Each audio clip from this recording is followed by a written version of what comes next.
So keep track of what you're doing. What are the repetitive tasks that you're doing in the business? Or if you have a team, what are repetitive tasks that the team is doing? I'm not saying get rid of your team.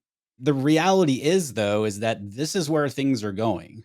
The idea is to have agents complement people on your team so that they can do higher leverage work.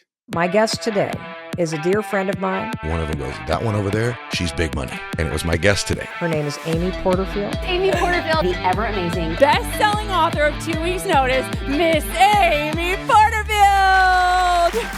I've got a funny story about my guest today, Rick Mulready. Rick's been on the show, the Amy Porterfield show, already once, and he's been on the Online Marketing Made Easy podcast many, many times. So I feel like I've known Rick for at least 10 years.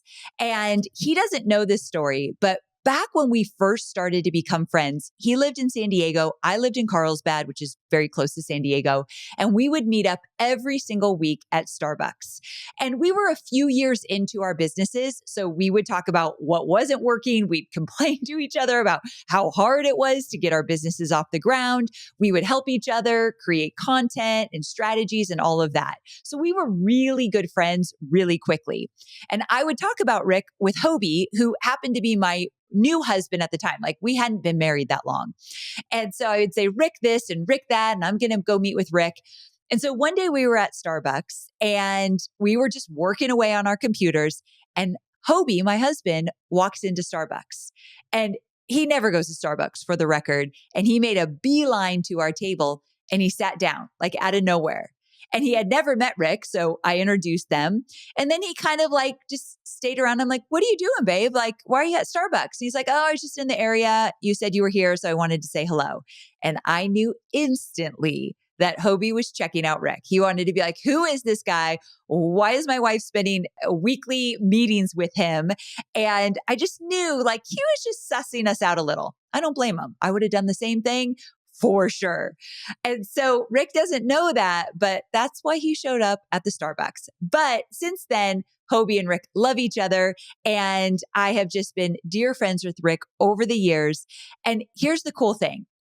He's always impressed me with his knowledge. For so long, Rick and I both taught Facebook ads. He was always better than me at teaching Facebook ads, to the point that I would like ask him questions as I was updating my Facebook ads program. And so he's really, or was really proficient with Facebook ads and taught it for years and years. But he recently made a very big pivot and he's gone all in with AI. He's got this incredible membership all about learning AI and keeping up with AI. And he just gets it.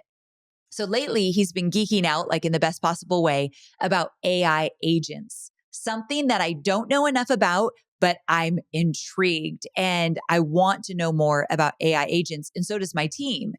And so what he's uncovered is wildly cool. So when I talked to him about it, I just knew I had to bring him back on the podcast, because the last time he was here, we talked about CustomGPTs.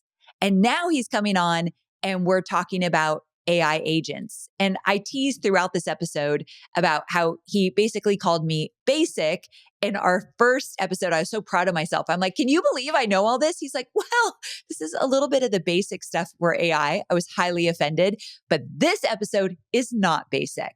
And so if you've never heard of AI agents, or if you hear of it and you're like, that sounds like a robot, stick with me here because I have him break it all down. So at the end of the episode, it absolutely makes sense. So I won't make you wait any longer. Let's bring on my friend, Rick Mulready. It's really cool that here we are again. Here we are. And as I mentioned in the intro, you called me basic in our last AI training, but today is not basic, mister. Today, this is taking it up a notch. I may or may not have heard from one of the other people that I referred to as basic. After that, I heard that Jenna reached out and said, so, heard you called us basic. Yeah. So thanks for nothing. take it out of context. Yes. Well, today we're going deeper and we are talking about AI agents. And I have to say, I don't know a lot about this topic, but I know I want it. I know enough to know that I want to incorporate it in my business. But Jaws, my CEO, and I were talking about this, and I said, we need someone to help us understand what this is all about. And then I said, should I have Rick on the show? And she's like, please. Like, this episode is for my CEO, Jaws, just so you know. So we're just talking directly to her because Jaws? Jaws, her name is Jen Dawes. And so we've always called her Jaws. Why do I? Okay, I know that name. Okay, You know Jaws. I like Jaws. it. You've Yeah. met her before. You've met Yeah, her yeah, yeah, before. yeah. Okay. Okay.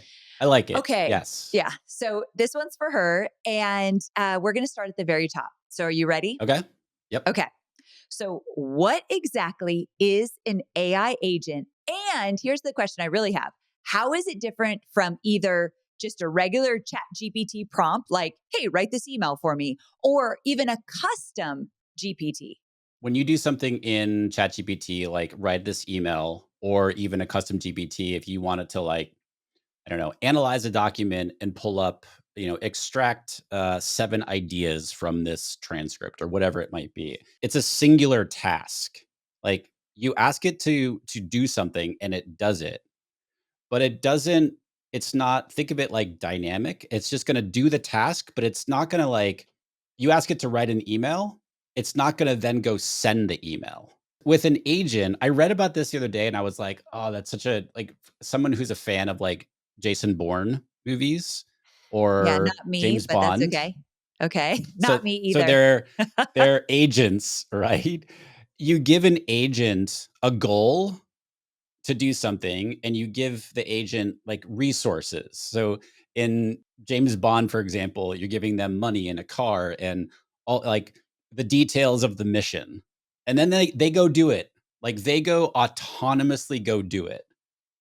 It's the same thing. That's how to think about an AI agent in your business.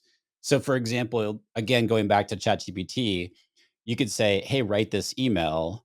But then whereas an agent, you could be like, I want to write an email to Amy asking about, can I be on her podcast in whatever, and I want you to review recent episodes that she's had on her podcast.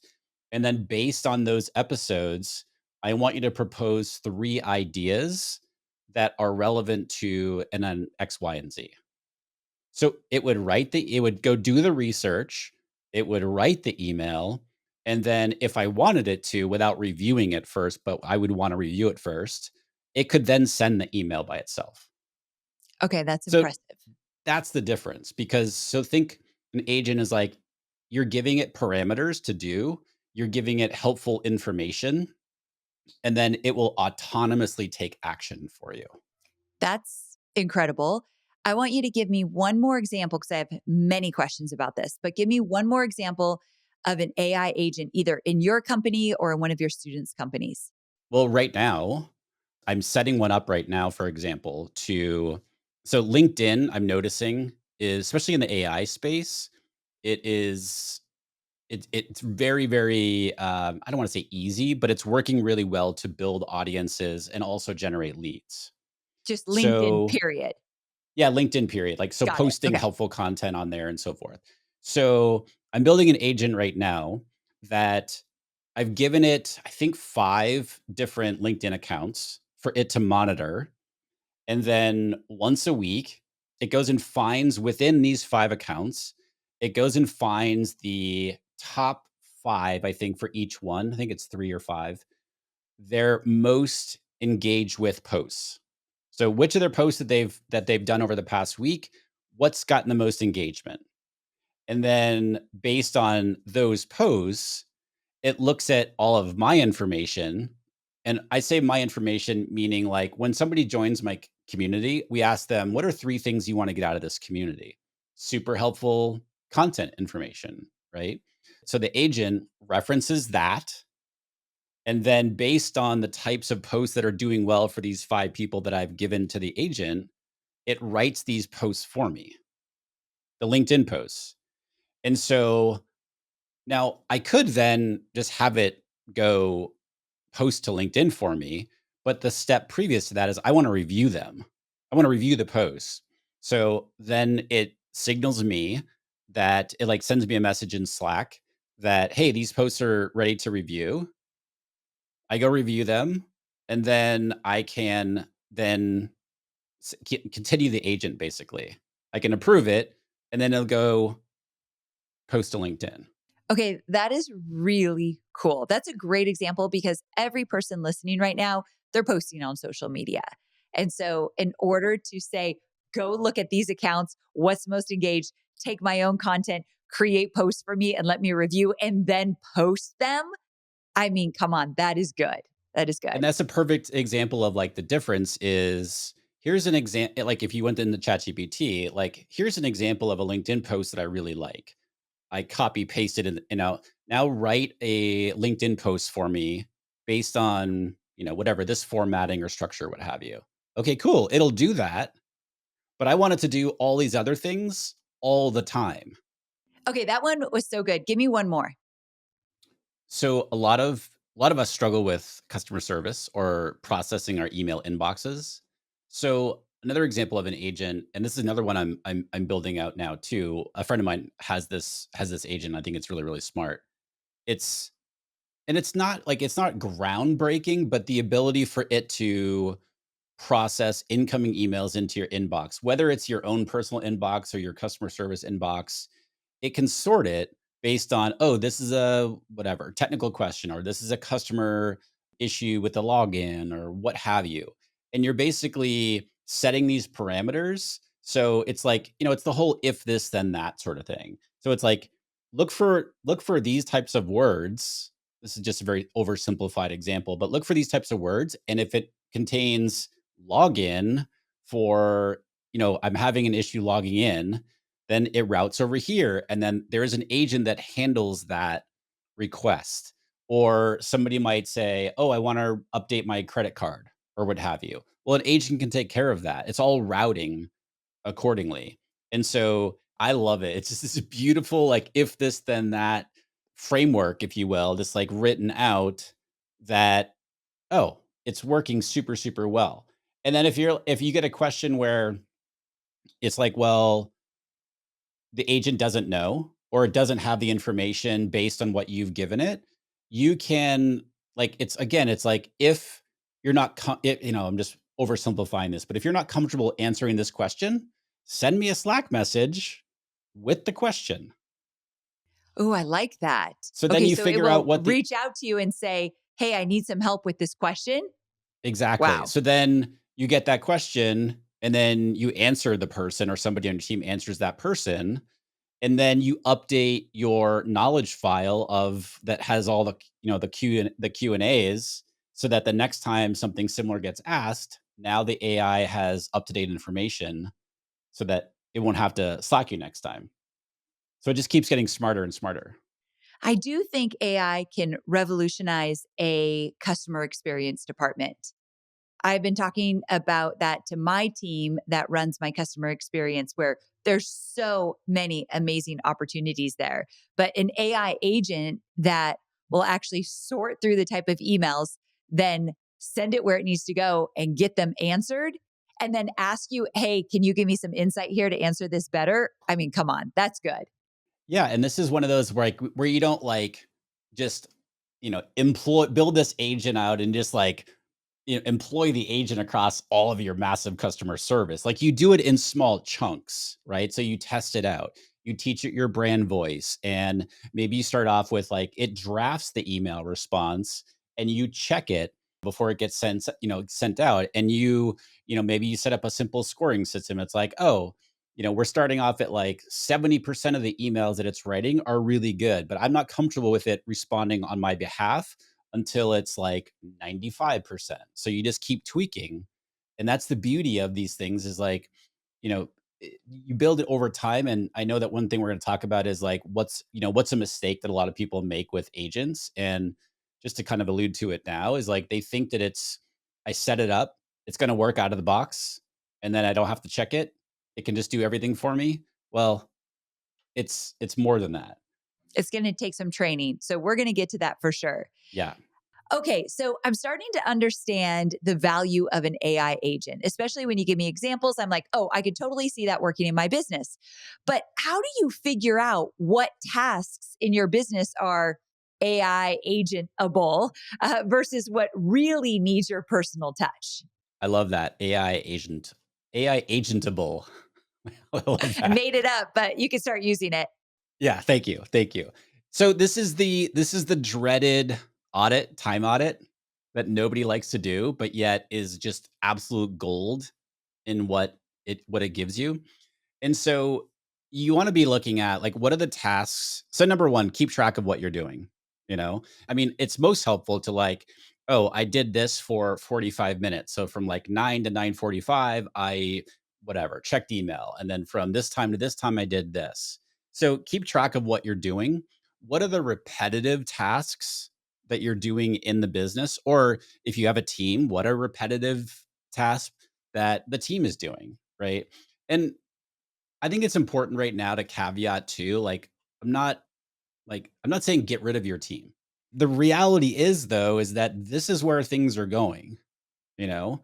The idea is to have agents complement people on your team so that they can do higher leverage work. I love that. Have these AI agents complement your team so that your team members who are smart and efficient and knowledgeable can up level and add even more to the business because they're not bogged down with all these small tasks that they don't need to be doing.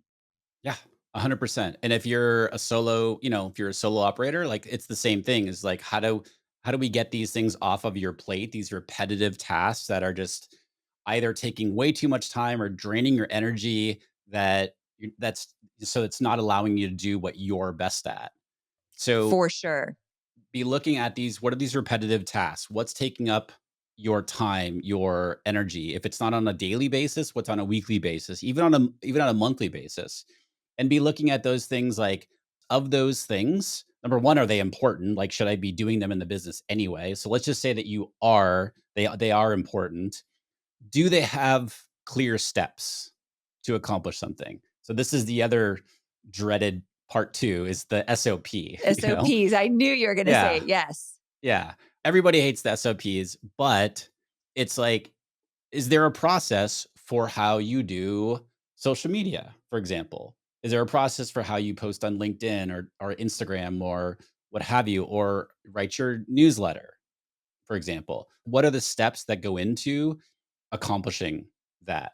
Make sure that they're documented. And like it's those types of things that are great places to start. Now, I wouldn't start necessarily with like, okay, I want an agent to take over my entire email marketing and my weekly newsletter. Work up to that. But if it's something like, oh, I want to start posting on I keep using LinkedIn.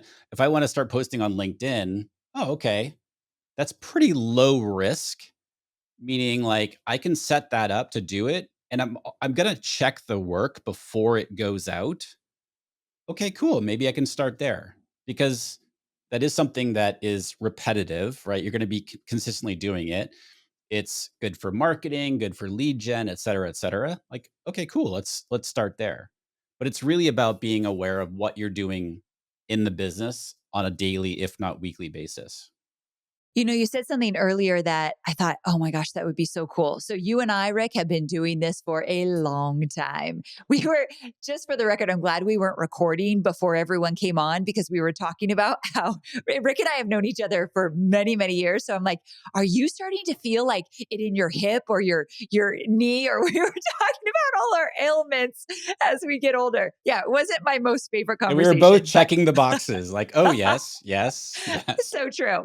However, imagine, Rick, if we were starting our business today or even just 1 year. A lot of people listening right now, they're like 1 or 2 years into their business, but they don't have a team yet. Imagine if you got really good with AI, specifically AI agents. You dialed it in, and then you could hire a really high level marketer, let's say, in your business because you don't have to hire 5 people now, maybe just one, but you pay them really well because they're really skilled. That is a really cool way to look at growing your team. Yeah, exactly. Exactly. There's a founder of one of the tools that we'll talk about. I have no financial interest. They don't even have an affiliate. But I really like, they make it super easy to build agents and workflows and so forth. It's called relay.app. Jacob is the CEO and founder. I mean, he's got the technical people in place on his business, but his marketing team is like 40 agents, like doing all different Wow. types of things. And that's think about how cool that is, that even a year ago, I mean, yes, it was possible, but like it's mind blowing what you can do now. You It, know, it right really before is mind blowing. right before coming on, I was reading about this guy who runs a $300,000 a month membership, and it is him. It's just him. Okay. That's wild to me. I think that's what we're going to see. Really lean, smaller teams, but only for the people that really learn this and really pay attention. That's why I want to keep having you on the show and keep talking about AI, because it's something that you said it when you came on. It's happening. This is the way we're going. And so imagine if you could get just a little bit ahead of your competition in this area, what that could do for you in your business and save you so much money. So I'm glad we're talking about this, but I'm curious. I wouldn't even know where to start. So, like, what tools make it easy to use AI agents in your business? And if I were to choose one, which one would it be? So the first thing I would, as far as building out workflows and so forth, I really like relay.app, because it is the whole reason that he built it. And I know because I've chatted with him about the whole reason he built it is to have like an even easier version of Zapier or make.com. It's like people who are non-technical, just they know that they want to get things done in their business and want this type of capability, and to be able to build these workflows out without technical knowledge. It's great. It's really good. So, relay.app. And so I'm going to be like a super beginner here, and hopefully some of my audience will appreciate this. So, are you saying, okay, let's pretend I want to build out that LinkedIn AI agent? I think that's so cool how you set that up. Would I go to relay.app and use that tool to build out, okay, it needs to do this and then that, and da da da. I would build it out there. Yeah, the first thing that I like to do is I'm a very visual person. And even if you're not visual, like just list out the steps that you Okay. Cause want. I'm not visual. So I would just list out that starting from the beginning to end, what I want this thing to do. Okay. Exactly. Exactly. And then you can go into, and so every every agent is going to start with a trigger, right? This is same thing in Zapier, like what triggers the workflow, right? So super simple. This isn't an agent, but this is a very simple automation. There's no AI involved. But think about it like this. So for my YouTube videos, I have a Google Drive folder for all of my videos. Within, video 54, I give it a name, and then there's a folder in there for the raw video, for the description, for the thumbnails. Well, I don't want to have to create those every single time. So I have an automation built in Relay that every time I have a Slack channel called new YouTube video, I go into that channel, I type in video 54 context engineering, and I send it. That triggers the workflow. And so it creates the new folder in Google Drive with all the folders in it, with the Google Doc in there for my description. Like that's not an agent, but just think about it from my trigger was literally typing into my Slack channel. That trigger word was, that phrase was really sophisticated. What was it again? Something engineering, or what you Oh, said, context engineering. context So engineering. What the I heck is think it's that? important to talk about that, okay? Because this is what makes agents so good. Okay. And I published a video literally 1 year ago in 2024 called Stop Learning Prompt Engineering. Prompt engineering is just like learning how to prompt. We talked about it, the last time. And I have gotten so many hate comments about that. Oh, this is like clickbaity. And I just got one this morning. And then I saw this other video by an OpenAI, ChatGPT's company, OpenAI engineer, and the video is called Prompt Engineering is Dead. That's literally Okay. what So was you're in my like, thumbnail. I said it a So year ago. exactly, I'm just ahead of the curve. Like no, but the key part of agents is yes, you do need to have good instructions telling it what you want it to do, but the context is is the key. So, for example, the context for our LinkedIn automation, our LinkedIn agent, the context is LinkedIn because people are posting over the week. And so mine will run on Friday. Today's a Wednesday. So Friday morning, I'll get the report in Slack of all of the posts that it pulled for me, highest engagement from. So that is what I like to call dynamic context, just simply meaning like it's dynamically updating. Like LinkedIn, new posts are coming every minute. And so attaching LinkedIn to that step of my, agent workflow, that is in essence, it's context engineering. You're attaching context at the right point of your workflow, if that makes That makes sense sense. to me. That makes sense to me. Yes. So take me back to relay.app because what you just explained there is so very cool because I am an organized queen. So if you're telling me that I could tell relay.app to create a folder for, let's say, this podcast episode, you're right. We have like 5 folders, raw file edited, thumbnails, all of that. So it sets up the basically infrastructure for this episode, but that's not AI yet. We're not even No, in AI. that's just a simple automation. Yeah. Great, but it's a cool one for sure. Okay, so take me back. I want to create this AI agent for LinkedIn exactly how you've done it. So now I go into relay.app and first I write my list of start to finish what I want this thing to do. Then I go to relay.app and I do what?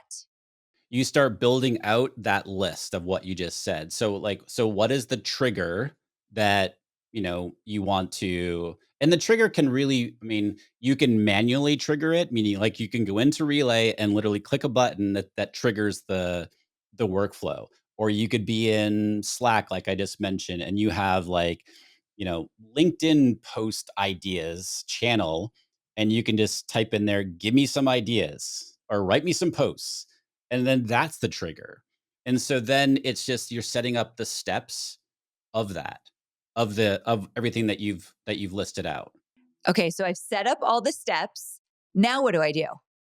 Well, within the workflow there, if for example in Relay, each step that you set up, you can test it. Oh, So nice. Okay. which is great, right? Like you can test it. It'll tell you if it's not working correctly.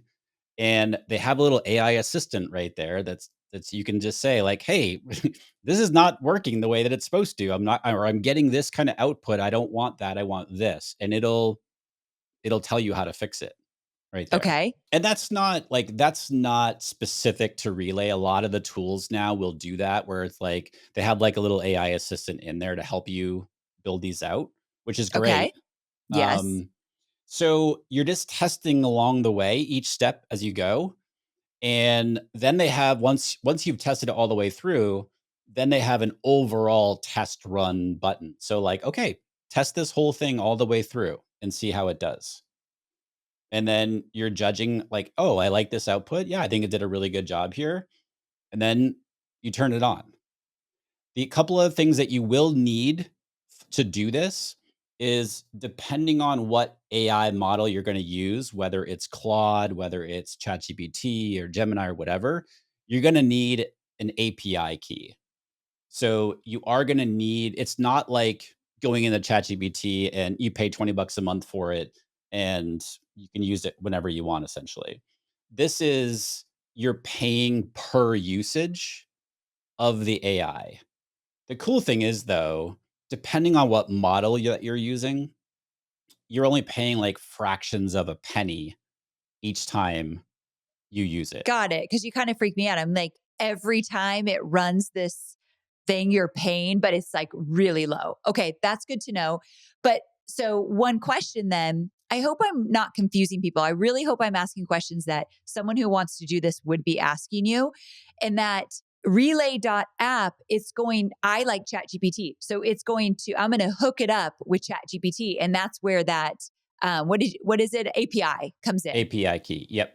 API So key. you just Got go it. into, it's called the OpenAI Playground, and then you set up your billing in there.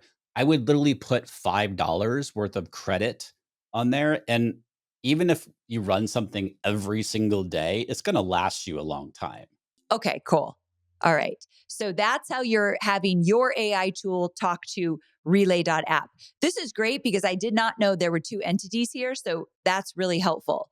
Okay, great. And what I like about relay.app is that it's walking you through it. It sounds like it's pretty easy to use because, I'm not super techie. Okay. Yeah, there's other tools that you can be using, but I've found that Relay is it's built for, and I know that you'd never believe me, but like it's built for us non-technical people. I'm not a non like I get it once I get in there, but I'm not like, oh, I'm gonna throw some Python code in there. I'm like, I have no idea, I've It's never even heard the term Python code, but okay.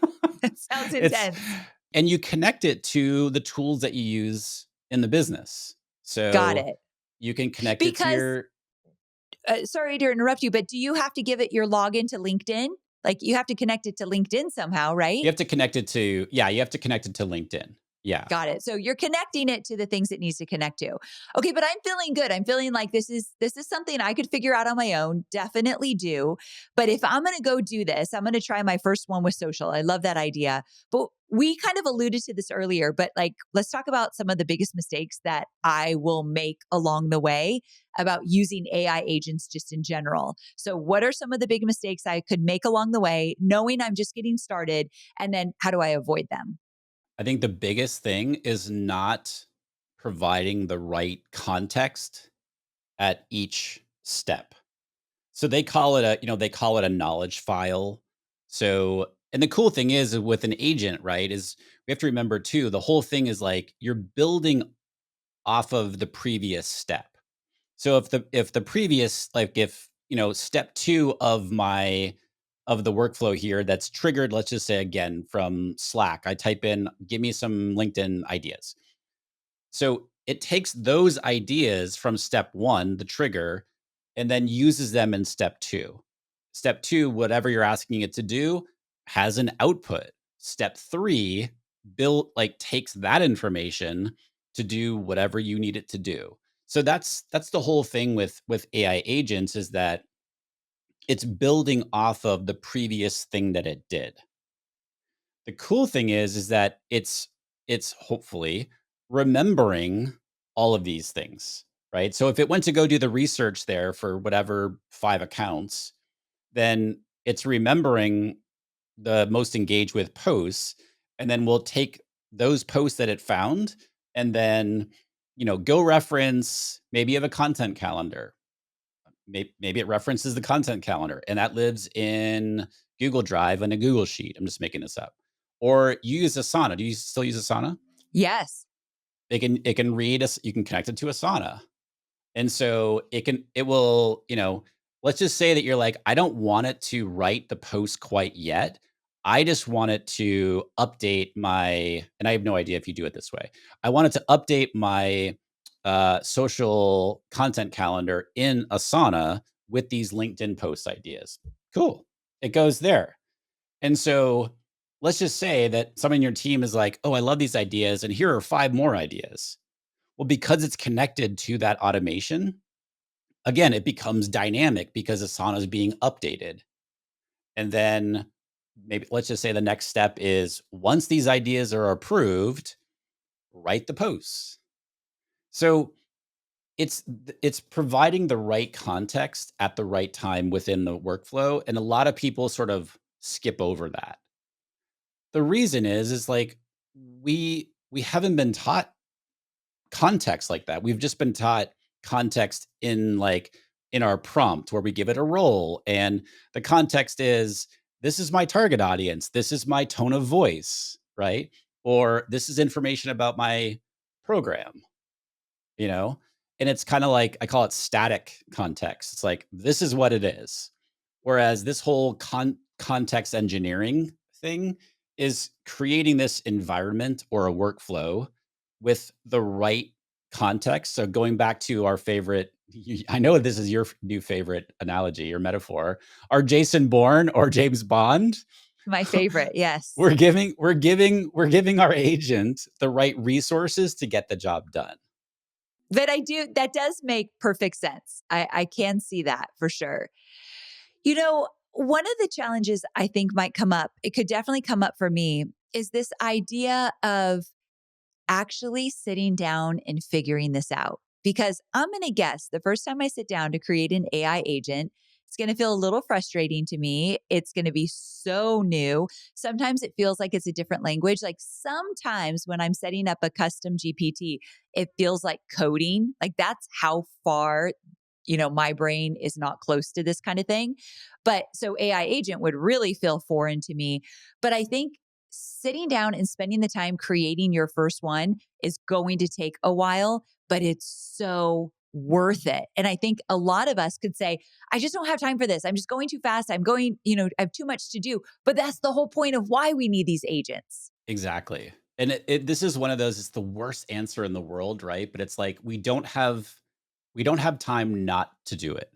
It's true. Yeah, I'm starting to see that. We don't have time not to do it, but it's a discipline. It's a discipline to say, I think we should all have like an AI day every once a month. It's my AI day where I dig in and I'm creating these agents or I'm learning this or that because I think it's that important. I might have to implement that in my business, but I do see that being one of the biggest blocks for my audience is just making the time to figure this out. And so I was thinking, I know you've given us a few great examples of AI agents, but can you think of like one task that an AI agent you think now does better than you ever could have? Like it's more reliable, it's better than you. Like, can you think of a task an AI agent is doing right now?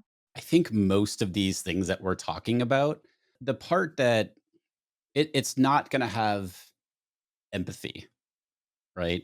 And nuance is we're not there yet when it comes to agents. Like, so most of these things, like the whole LinkedIn thing, is going to do way better than I. Like I was thinking that one too. yeah, like I mean, not that I can't do it, but like I don't want to go research like the most engaged. Like, just tell me, you know. And then it's like, okay, yeah, then I got to go write the post. Like I can do it, but like it's going to do it. It's going to do that way better than me. And imagine sitting there and looking at all of these 5 accounts and going through each of the posts and trying to figure out which one got the most engagement over the last week. No, thank you. I could really think of 10 things that are better worth my time. Yeah, totally. I would rather stick a fork in my eye. Like it's not like something that I really want to be doing. And it is one of those things, like I think that's another mistake that people will run into is like it won't work the first time. And I will tell you, it's not going to work the first time the way that you want it to. So important for all of us to hear. I think I needed to hear that too. It's just not going to work the first time. And why? Why isn't going to work? Do you remember? I mean, of course you do, but like going back to previous conversations in years past, Facebook ads, right? Somebody goes in, sets ads up, and they're like, "Oh, I've lost a bunch of money. Didn't get any leads. This sucks. Like, oh, Facebook ads don't work. I'm not going to do them." It's not that Facebook ads don't work. It's like you didn't, number one, you probably didn't do something correct in the setup and you didn't give it a chance. It's the exact same thing. Is like you're not gonna hit it out of the park the first try. I don't think anything for me works right out of the bat, right off the bat. Okay. So Like, that's actually great to hear. yeah, That's helpful. but you just kind of have to like, it's the whole like beginner's mindset. It's like, okay, well, why isn't it working? Did I did I not explain clearly what I want it to do? Did I not give it the right information? Like, is it not set up correctly with whatever tool I'm using to do this? But I mean, you're totally right. It's a skill that if you don't start learning this stuff now, I know this is all dooming, like you will be left behind. Like that is just I know. it's I the hate bottom to line. say it, but I do agree with that. And I think sometimes I just remind myself of that because it doesn't come totally natural to me, but I'm fascinated with it and I'm all about efficiency. So I'm like, I'm just going to figure this out no matter how painful sometimes it feels. But we talked about some of the mistakes, one, context being one. Two, another mistake is thinking it's going to work right out of the gate. But how about misconceptions? Like, can you think of a misconception like entrepreneurs have about AI agents and how maybe that belief is keeping them overworked and under leveraged? Like, talk to me about that. Yeah, it's this. I think the biggest misconception is like I set this up once and it's like it can respond on my behalf. It can write these emails or write these posts or what have you, whatever you want it to do, or and I never have to check the work, right? Or anytime I get whatever, an invoice or I need to invoice whatever it might be, I want to automate this whole process to, check their balance and send an invoice out. Like all that's possible, but it's sort of like this, like, well, I'm going to build this and I'm going to trust it to do it. And maybe it works once and you're like, cool, I don't have to check it. And it's just going to do it and send it to the client, or I'm just or post it or send this stuff to my email list or what have you. I think that is a big misconception is like, you got to remember that this is AI. It makes a lot of mistakes and you do like you want to be checking the work and be working towards. I'm not saying like you need to check the work 100% of the time forevermore, but like you want to be building up to that trust and Okay, so giving talk it. to me about that.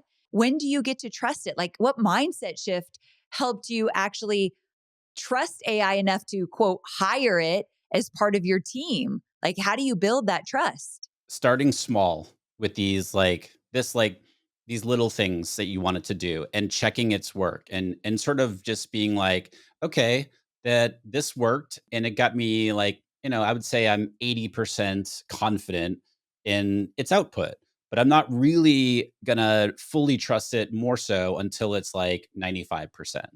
And so you just start judging it there. Now, the big caveat to all this is it also depends on what niche that you're in.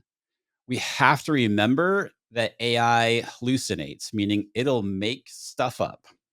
Okay, that freaks me out. Like, that is the weirdest thing ever. So, what do you mean it's important to know what niche you're in? Well, I mean, if you're in the legal field and you need it to be, whatever, referencing I don't know anything about, like, I'm not a lawyer, like referencing old cases or what have you.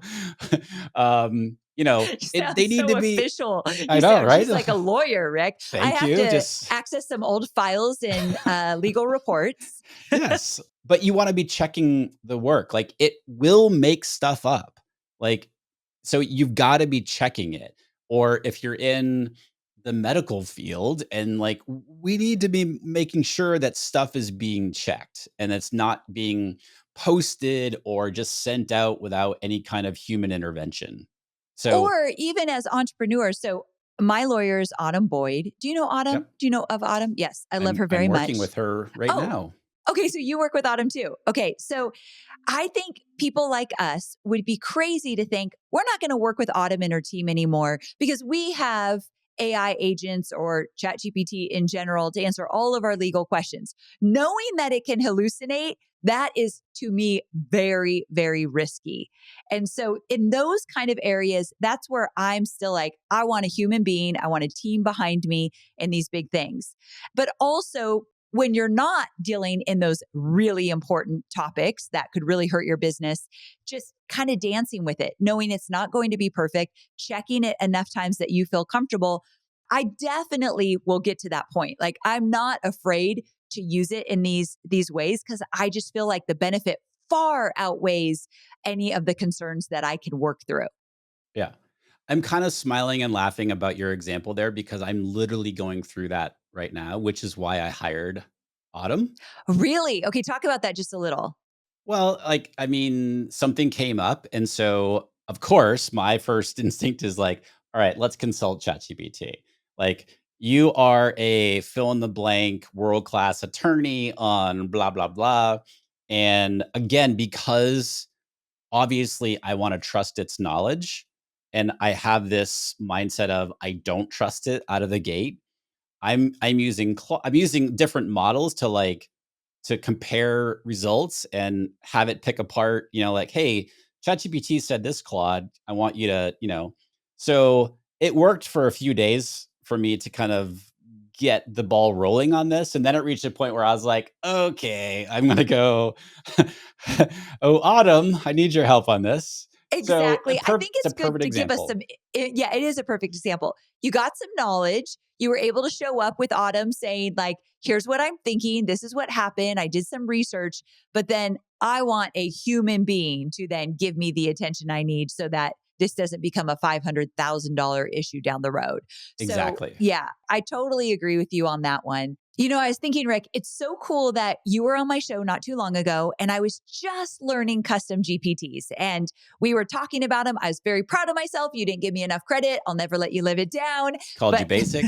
called me basic, but I've moved on. Actually, I obviously haven't.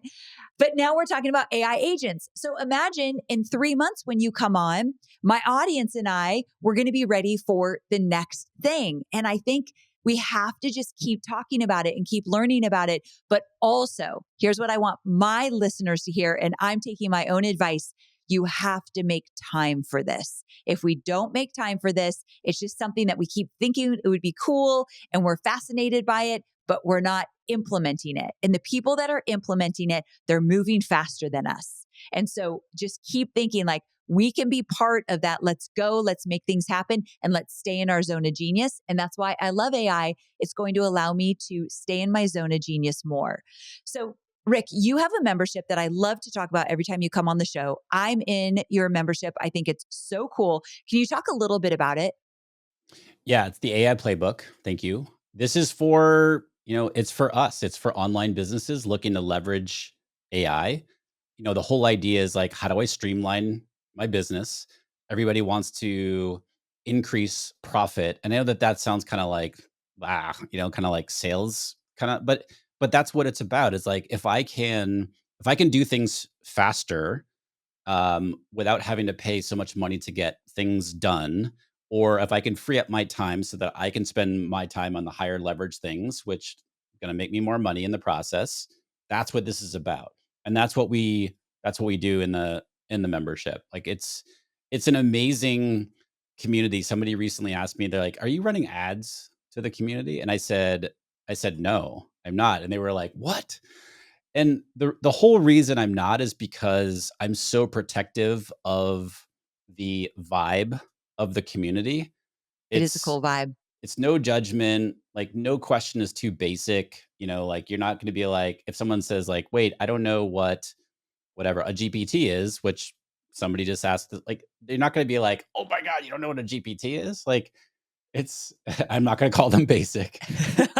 You better and not. and But that's it's why. not intimidating. That's what I love about your membership. It's not intimidating. And so at any level you can come in, they're having high level conversations. They're having the basic conversations.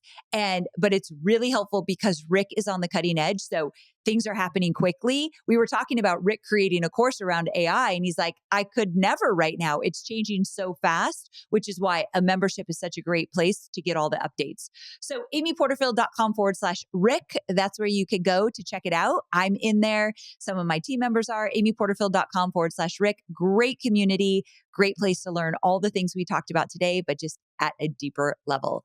So Rick, thank you so much for coming on the show. I'm Thanks for excited having to me see what's back. next. Oh, I'm so glad you came back, but like, we don't even know what we're going to talk about next. So it's kind of exciting. Ever since you said that, I'm like, what are we going to be talking about in 3 Right? months? And I think it's going to be sort of part 2 to this conversation Okay, of cool. I like that. more like agents are going to be further developed. And, not that it's like, okay, cool, complete autonomy for things, but like, I think it's going to be the next evolution of agents, which is Okay, super so cool, I think. send me a text message when you think it's time that we dive in again. Deal? Yeah, totally. Yep. Okay. Thank you so much, my friend. I'll talk to you soon. Thank you.